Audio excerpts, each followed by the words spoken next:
Hi, we're Bob and Noah, and we're with you today in Masters Online, and we're talking this month about where aspiration meets inspiration. And Noah, that aspiration, a lot of people have some great desire to go and do something, but we're really talking about how to put our aspirations to go and to do some great things into a partnership with God, who has a desire for us to go and do great things. And we want to know that the things that we're out to do are in keeping with His plans for us. Because when my aspiration can be driven forward and empowered by His inspiration, the potential for dreams realized becomes real. Big time. Dreaming and my world of doing, dreaming, putting things into play, getting on board with God's agenda. Masters was big in clarifying this for me. Before, it was all about just go out and get as busy as possible, hoping that something's going to stick up against the wall. Slowing down long enough just to measure and take stock and, hey, where are we at? You know, the pin drop on life, you know, you are here, that idea is just been paramount in my life. And the dreams that I wanted to see get fulfilled. Aspirations, the inspiration part, was a big part of my life because I had to look at, you know, you can jot down a lot of things that you're passionate about. And as we've talked about it before, you can date your passions. You know, one of mine was in the creative realm of DJing back in my 20s. Of, hey, I would love to be able to get paid a really good amount of money and go and DJ to a bunch of people. So I went out, experimented with, you know, buying the equipment, renting the equipment, and just did a bite-sized experiment to see, hey, do I want to date this passion or do I want to marry it?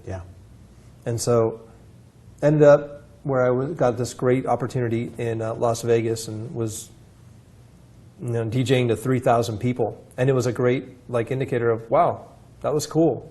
But that's it for me. You know, it wasn't a long-lasting burn of, hey, I got to do this again. I can't wait to do this again. But then it, you know, your vision, your cast, it's like all of a sudden you went from just looking at what you could see, and then you get some binoculars or a telescope to see further beyond, or what's beyond the horizon, not just what I can see. So, you know, your and I's talks, sitting down and kind of forecasting where things are at.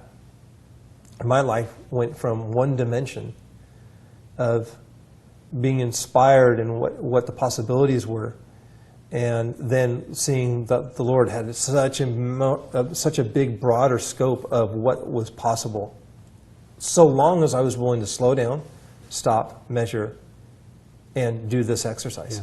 Noah, vision is a huge subject. It's fashionable. Everybody talks about it. The reality is that there's more talk about vision than there is the disclosure of vision, because most people are running without it. For most people, their life is one of mundane monotony rather than momentous accomplishment. You mean like rinse and repeat? Same thing over and rinse over? and repeat every day, the same.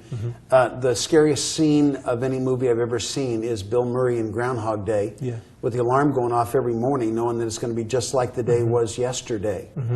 And vision is about beginning to say that in my life, I want to be chasing dreams in every meaningful layer. If I'm married, I want to have some dreams for my marriage. If I have kids, I want to have dreams for my family. If I have a career, I want to have some dreams for my career. If I have a place in God's kingdom, I want to have some dreams for the kingdom. And then I want to have some dreams that just involve me and my crazy passions. And if I develop the ability to see what doesn't exist and create a plan to achieve it, that begins to develop a leadership component in me that would not exist if I could not perfect the ability to develop and sell vision to other people.